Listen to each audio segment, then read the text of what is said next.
Greetings everyone, how are you? Today we're going to talk about how to memorize the names of the notes on your fretboard. Sometimes people will learn the names of the notes on each fret.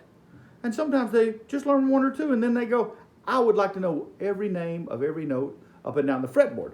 This can be quite tedious because a lot of times people will start out and go, okay, I got A, I got D, I got G, I got C, and they're trying to struggle all down and learn every fret this way. And there's many methods out there.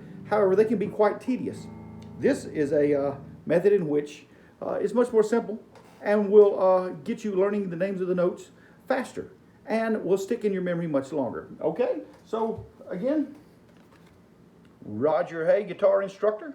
So glad to have you here. Appreciate that. The first way you start to learn the names of your notes is most people know the names of their open notes.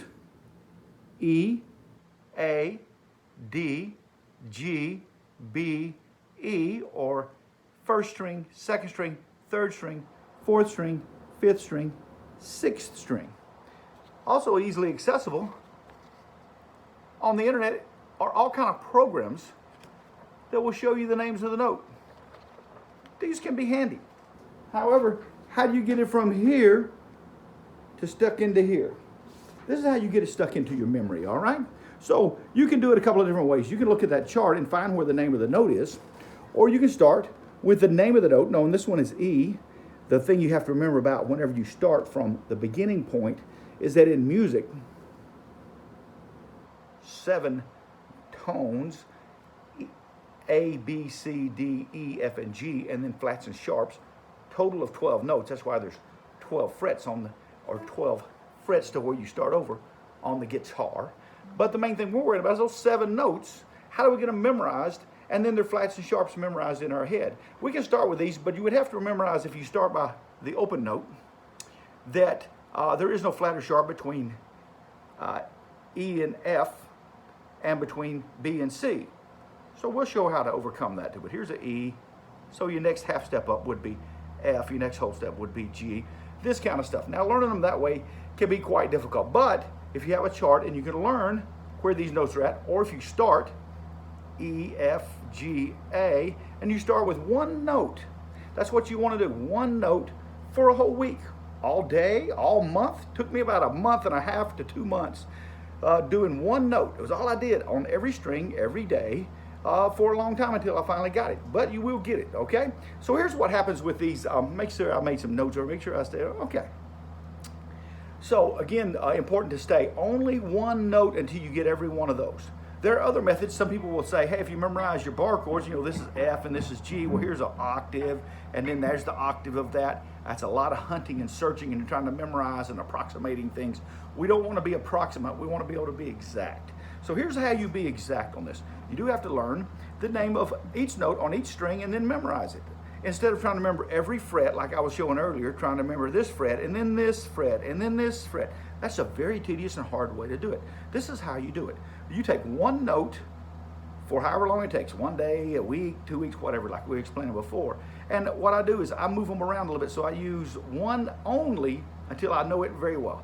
If I start with A, I don't go to B next because it's sequential. So I stay away from the sequential because what happens is the brain naturally starts to approximate things. And you don't want to do that. You want to be exact. So A, and then the next week I'd always skip A and then C, and then E, and then G. Then I'd go back and get the B, the D, and the F, right? And get those so that you can memorize them. So let's look at this. So what I would do is if I want to learn A on every string that I have. So let's say this is my big string or number 6 string. In this case, your A is on the 5th fret. Right? So I go, okay, big string, A, then I would go up, and I might play the A here. If there's 2 places to play the A, I would play it at both places. All I did here was go to 5 frets above the double dots.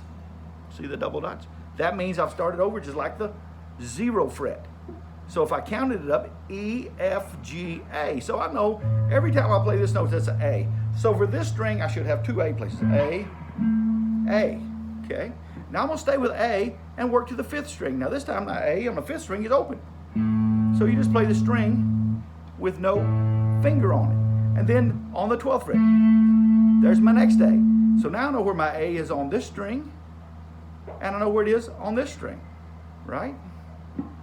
So now I want to go down to string number 4. In this case, my A on string number 4 is on fret 7. Okay, I would do the same thing up here. Now, on string number 3, my A happens to be on fret 2. So up here, 2 frets past the double dot is my next A. On string number 2, the A is on fret number 10. Right? And on the first string, it's going to match exactly the one you did on the 6th string. A and A. So if you practice that for an entire week, it takes you what? A minute and a half to go over these. So, okay, so on my big string, A. There's an A. Here's my A. Here's my A on this string. Here's my A on this string. A on this string. Yeah. And A on this string. That way I have A memorized everywhere, right? So then the month from now, after I did that every day for a while, then I'd go to a next one. Let's say we went to C, okay? So C is here. 8th fret, right? C. And then my C for this string right there. C on this string is on 10, right? C on this string, right there on 5, right? C on this string, yeah, sorry, right? And of course your C. So you'd start the next week, and pretty soon you have all these memorized exactly where they are. Instead of going fret by fret, which gets very tedious, all you have to do is learn 2 places on each string that the note exists. There's only 7 notes. So how do we get to the rest of them? You go, wait a minute, there's 12 notes in music, and this is how you get to the rest of them. We do approximate those, and that's easy to do because it's pretty simple to know what a sharp is or what a flat is. A flat means I'm a half step back from whatever note was called. So if somebody called an A, and we've already learned that our A happens to be right here, right? And somebody said, oh, I need an A flat. Well, that's a half step down. If somebody said, oh, I need an A sharp, right? We studied the C. Right here's a C. Somebody says, oh, I need a C sharp. There's a C sharp. So this is how you learn every note, everywhere, on every string at any time. Right? And so you can, once you learn this method and you know where your notes are all over the fretboard and you learn them, then now whenever you see chords and stuff, and practice this in your mind as you play, if you played an A chord, bar chord, or a triad, you can find an A in there. Oh, there's one of my A's, right? This helps you when you're soloing. There's another one of my A's. There's an A. Oh, here's an A back here, right? Oh, that's right by that A, right?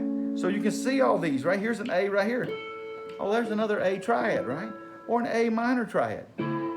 This helps you find your root note or any one. Like say you were in A and you're going, oh, I need to find, I'm playing my A. My 5th of A happens to be the E. Can I find my E? If you've been studying and you learned E on every string, you know that's an E. So it makes it much easier to find chord tones, to be more prophetic when you play and more poignant when you play. Thank you very much. I hope this helped. Everybody have a great day.